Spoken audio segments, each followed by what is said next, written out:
Psalm 103, just because I so easily lose the context.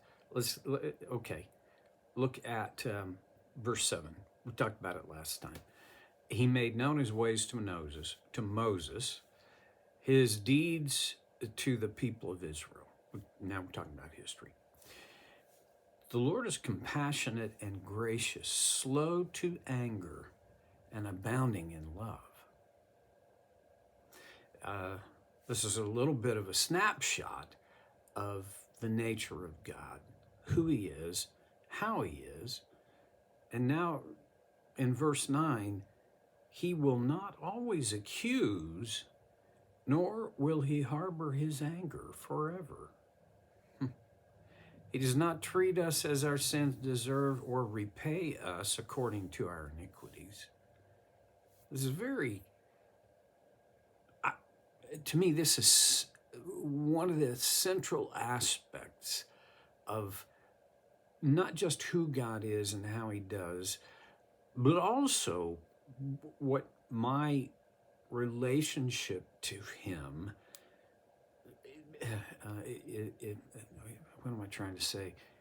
My relationship to him, and yours as well, is founded on these ideas. And what makes it possible for me to have more than just an intellectual connection with God is the fact that he is compassionate and gracious. He is slow to anger. He is abounding in love. And then he will not always accuse. Now, this is an interesting thing to me. The idea of God as an accuser. Now, a couple of things to bear in mind here. In the Old Testament, as David wrote this, before the cross, before, God's plan for redemption had been fully executed, God, I have to be careful because I don't have any right to tell you what I think David meant. I mean, he said, I think what he meant. But for him, God sometimes did accuse, maybe even often did. I think he did this through the agency of the law and conscience. So let's pause here and think a minute about conscience. Maybe more than a minute. I believe unless there is some kind of traumatic brain injury or birth defect regarding the brain, all of us are born with a conscience that is then educated over time. We're all capable of discerning right from wrong. Some of that I believe, and you can believe whatever you want to, but I believe that some of this capability of discerning right from wrong is within us. I mean, it is intrinsic. Other pieces of it, another whatever measure, is the result of how our conscience has been educated, to what degree, and with what basis. I mean, I look around the world today. I don't even have to look very far. Why do people do not just wacky things, but evil things? Why is that? Well, I think part of it is they have educated their conscience to believe that wrong is right and right is wrong, or that them doing something wrong is for the greater good. Now we are into the deep waters of the dialectics of philosophy. So, Aren't there times when doing the wrong thing serves the right? Yeah, gosh, I don't know. What I do know is this. We have a conscience, and it accuses us when we do wrong. This is God's gift. It's his provision for us. And I believe God's law, his design that he has revealed to us, also accuses us when we break with it. The book of Revelation, the devil is identified as the accuser of the brethren.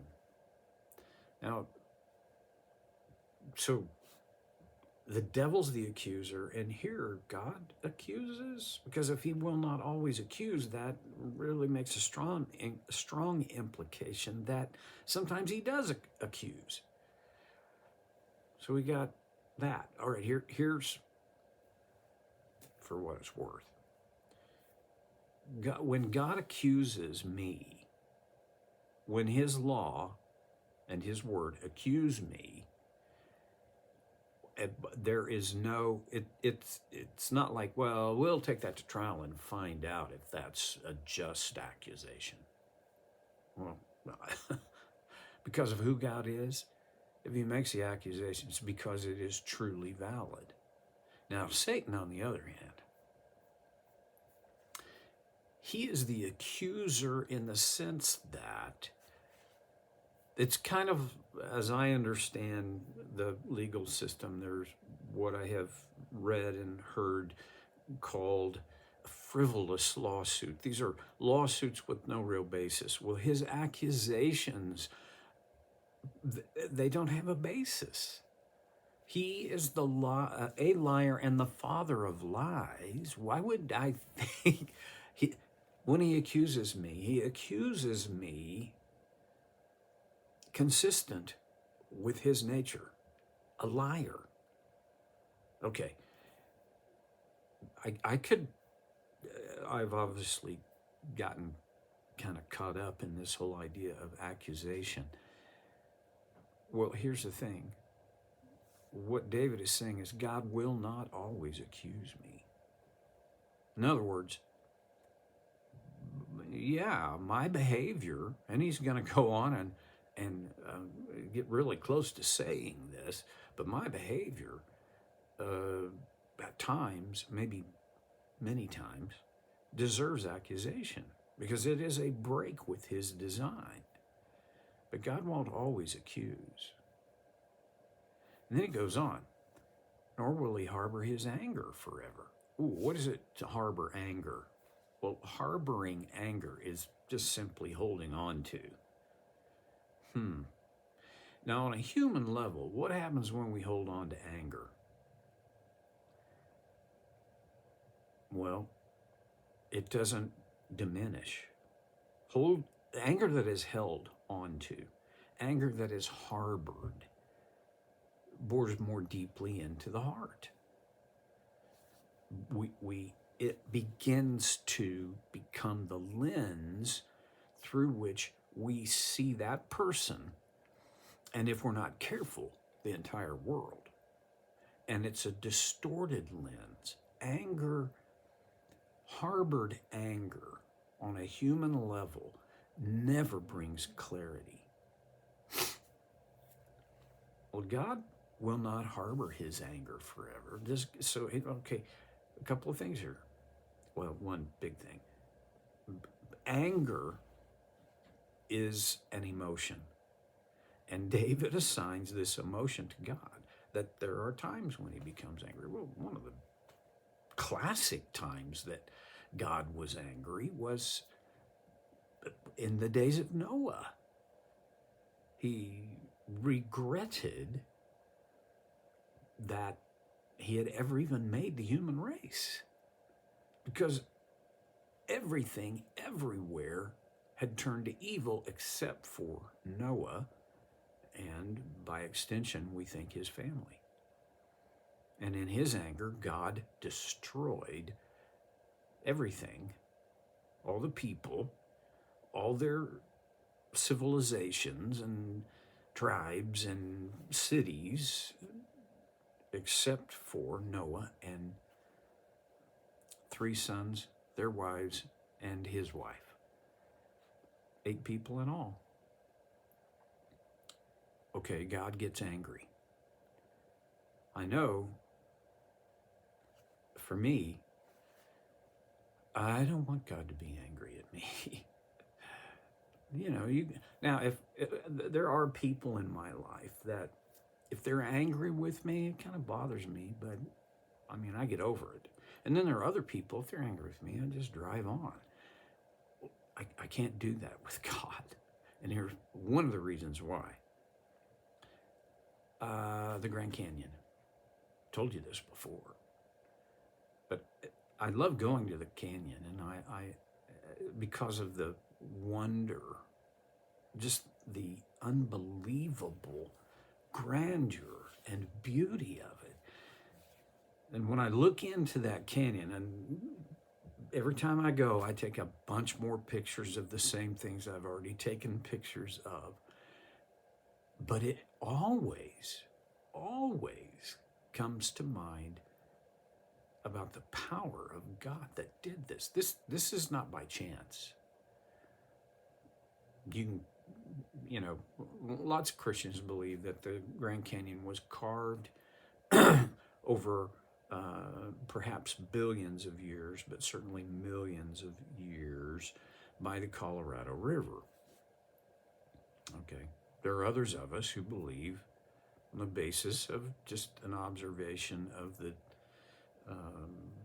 geology that no, that may have not just been this infinitesimal small amount of degradation and over time. Well, okay, whatever. That wasn't an accident. That was God's doing, however you think it happened. I don't want that God mad at me. I don't want to experience his anger. Okay, the second reason is I love him. And I love, it's similar to, I love my wife, Debbie.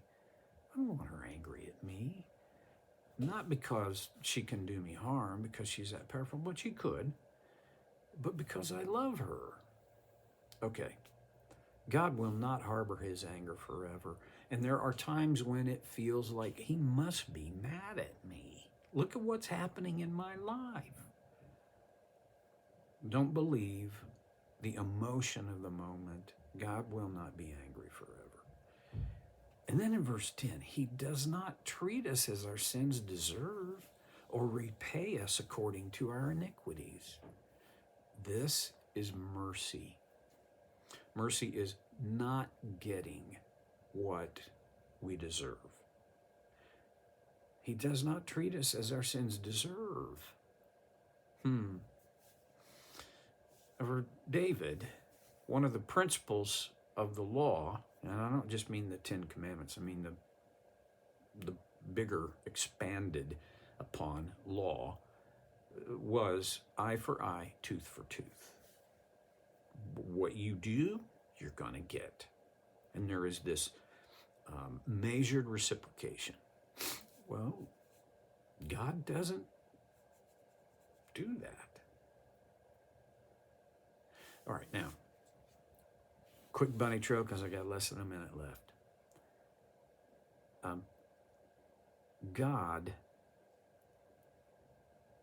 God's mercy is that, yes, there are consequences to my sin.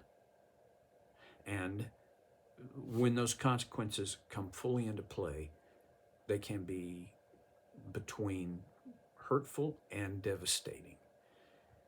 But God, because he is abounding in love, he's compassionate and gracious, he doesn't always enforce the consequences. Sometimes he does. Many times he does. But there are times when he doesn't because of his nature. The nature of his mercy, his compassion, his grace, his love. Okay, time's up, so I'm going to quit. I'll pick it up again next time on Soul Care with Stevie Boy.